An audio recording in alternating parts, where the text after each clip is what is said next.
Iran's foreign ministry spokesperson, Ismail Baqai, firmly rejected the United States' proposal for negotiations, emphasizing that Iran will not enter talks under imposed conditions.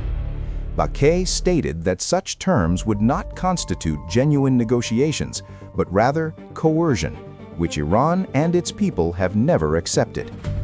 Meanwhile, U.S. President Donald Trump claimed in an interview with Fox News that the conflict with Iran was nearly over and suggested that Iran was eager to reach a deal with the U.S. Trump warned that without negotiations, Iran could develop nuclear weapons, which would pose a significant threat. He expressed optimism about a potential agreement, indicating that the situation was close to resolution. In the U.S., Defense Secretary Pete Hegseth faced impeachment threats from Democratic members of the House of Representatives.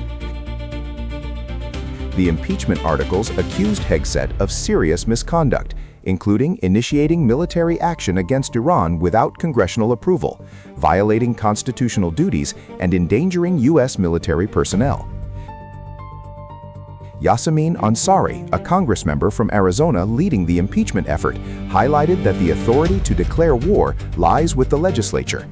The charges also referenced a deadly attack on a school in Iran that killed over 160 children, labeling it a war crime. The impeachment process involves the House bringing charges, with removal from office contingent on a Senate conviction. After briefly imposing a total blockade on the Strait of Hormuz, the U.S. lifted it after 3 days, as announced by President Trump on social media.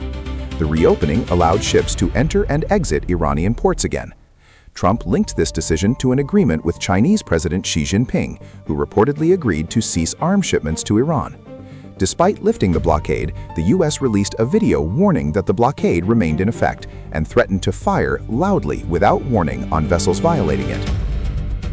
The U.S. urged all ships to return to port and avoid transiting to Iran, warning of interdiction and capture for non-compliance. This aggressive stance was described as illegal by Iranian sources. In response to escalating tensions, the Indonesian Ministry of Foreign Affairs conducted a third phase of evacuation for Indonesian citizens in Iran. A total of 45 Indonesians were evacuated in this phase, with the evacuees handed over to social services and provincial liaison offices for repatriation to their home regions. The evacuation was carried out in stages, with groups arriving on April 14th, 15th, and later on the day of the report.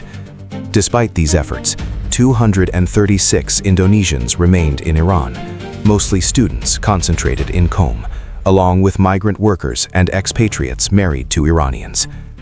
Meanwhile, Hezbollah militants launched missile attacks on Israeli military facilities in the Golan Heights, a region occupied by Israel but located in Syria.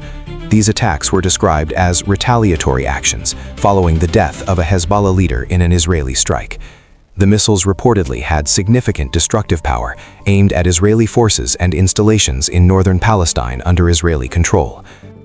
In a separate incident in Indonesia, search and rescue teams discovered wreckage believed to be the tail section of a missing helicopter in West Kalimantan. The Airbus H-130 helicopter had lost contact while flying over forested areas in Sakata Regency, carrying 8 people, including 2 crew members and 6 passengers.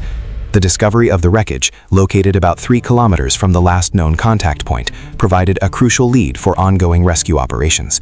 Ground teams, supported by military, police, and local communities, were dispatched to the site to recover victims and investigate the crash.